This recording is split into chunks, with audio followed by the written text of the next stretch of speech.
Hello, bachcho. Let's read this question. So this question says, if an insulated non-conducting sphere of radius capital R has a charge density rho, the electric field at a distance small r from the center of the sphere such that small r is greater smaller than capital R. ठीक है, small are क्या है, smaller than है किससे, capital R से। यानी कि जो पॉइंट है वो आपका क्या है, स्फीयर के इनसाइड पॉइंट पर है। ठीक है, यहाँ पर आपको क्या बताना है, इलेक्ट्रिक फील्ड बताना है कैलकुलेट करके। तो बच्चों देखिए, इस क्वेश्चन का की कॉन्सेप्ट आप क्या लिख सकते हैं। The key concept of this question, आपको इलेक्ट्रिक फील्ड बताना है। क्या बताना है, electric field inside a non conducting sphere. Alright, so this will be the key concept of this question. ये क्या हो जाएगा इस क्वेश्चन का आपका की कॉन्सेप्ट।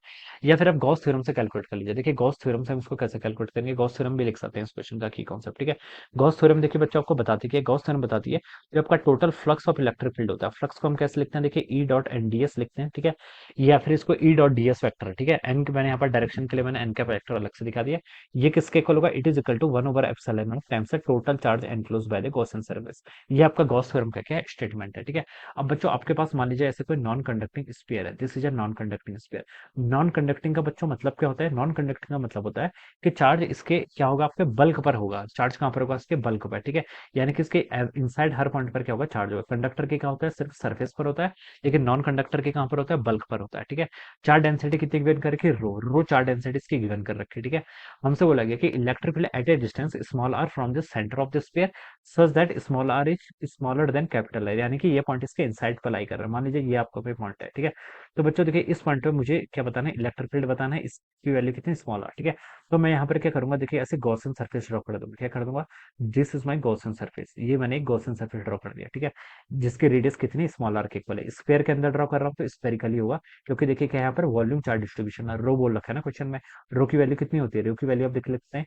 मान लीजिए टोटल आपका चार्ज क्यूब डिस्ट्रीब्यूटेड है, कितनी वॉल्यूम है आपका, आर में, तो हम लिख सकते हैं 4/3 पाई आर क्यूब। ठीक है, तो ये आपका रो को हम यहाँ पर से इस तरीके से क्या कर सकते हैं, आपका डिफाइन कर सकते हैं। ठीक है, अब बच्चों देखिए अब इस क्वेश्चन को स्टार्ट करते हैं। इलेक्ट्रिक फील्ड देखिए इसके कारण क्या होगा, रेडियली आउटवर्ड होगा। स्पेरिकल सिमेट्री है तो स्पेरिकल के कारण देखिए सिमेट्री कौन सी होती है, रेडियल होती है। और डीएस वेक्टर, एरिया वेक्टर भी क्या होता है, रेडियल आउटवर्ड होता है। ठीक है, तो ई डॉट डीएस लिख रखा है जो यहाँ पर हमने। ठीक है, एन कैप और इलेक्ट्रिक फील्ड वेक्टर के बीच में एंगल कितना होगा, 0 डिग्री होगा। तो मैं इसको सिंपली क्या लिख सकता हूँ, ईडीएस लिख सकता हूँ। ठीक है, तो ई को मैं ई क्या लिख सकते हैं, देखिए इसको ऐसे लिख लीजिए, ई और डीएस लिख लीजिए। ठीक है, और इजिकल टू कितना होगा, 1 ये हो जाएगा क्यू एनक्लोज। इसमें देखिए कितना चार्ज एनक्लोज किया हुआ है, टोटल चार्ज देखिए हम लिख सकते हैं, चार्ज पर यूनिट वॉल्यूम कितना है बच्चों, रो के इक्वल है। हमें बताना है कि इस स्मॉल वॉल्यूम के अंदर, ठीक है, जो आपने कैपिटल स्मॉल आर वॉल्यूम के आपने जो यहाँ पर ये ड्रॉ कर रखा है वॉल्यूम, इसके अंदर बताना है एलिमेंटल वॉल्यूम जो है। ठीक है, ये हो जाएगा आपका q is equal to integration of rho d tau, ऐसे कैलकुलेट कर लीजिए। रो क्या, charge per unit volume into आपका वॉल्यूम। ठीक है, जो आपने यहाँ पर वॉल्यूम ले रखी है। ठीक है, तो मैं इसको यहाँ से क्या लिख सकता हूँ, integration of rho d tau, ऐसे इसको यहाँ पर ऐसे लिख सकता हूँ। अब बच्चों देखिए ये आपका एक कांस्टेंट है, इसको आप ऐसे लिख लीजिए डीएस। डीएस यानी कि जो आपका एरिया है, इसका आपको एरिया बताना है। ठीक है, इसका एरिया बच्चों देखिए कितना होगा, हम यहाँ पर से लिख सकते हैं इस वाले के अंदर का। ठीक है, अंदर वाले का एरिया देखिए कितना होगा आपका, इसका एरिया हम लिख सकते हैं बच्चों, देखिए ये एरिया आपका आ जाएगा स्मॉल सरफेस जिसकी रेडियस स्मॉल आर के इक्वल है, तो ये हो जाएगा आपका 4 पाई आर के स्क्वायर। ठीक है, ये आपका इसका एरिया आ गया। ठीक है, 1/एप्सिलॉन नॉट, ये तो आपका ऐसे रहेगा, रो डी टाउ है। ठीक है, रो की वैल्यू बच्चों देखिए आपकी यहाँ पर से इसको आप इस वैल्यू को आप ऐसे लिख लीजिए, 3 q divided by 4 pi r cube. ठीक है, ऐसे मैं यहाँ से रो को लिख सकता हूँ। ये टर्म कांस्टेंट है तो इसको आप बाहर ही लेके जाइए। ठीक है, रो तो आपकी क्या है, क्वेश्चन बोल रखा है ना, हैज ए चार्ज डेंसिटी, ये इसको आप यहाँ पर से ऐसे बाहर कर लीजिए। डी टाउन, डी टाउ यानी कि जो आपके अंदर वाली वॉल्यूम है, इसकी वॉल्यूम कर लीजिए। ठीक है, तो डी टाउ देखिए आपका अंदर वाले के वॉल्यूम कितना होगा, इसका देखिए रेडियस स्मॉल आर के इक्वल है, तो उसको आप ऐसे लिख लीजिए, क्या लिख सकते हैं आपका 4/3 पाई आर क्यूब। ये इस स्मॉल वॉल्यूम के अपने यहाँ पर से ऐसे वॉल्यूम बता लिया। ठीक है, स्मॉल एलिमेंट का वॉल्यूम आ गया। अब बच्चों देखिए 4 पाई से आपका यहाँ पर 4 पाई कैंसिल हो जाएगा।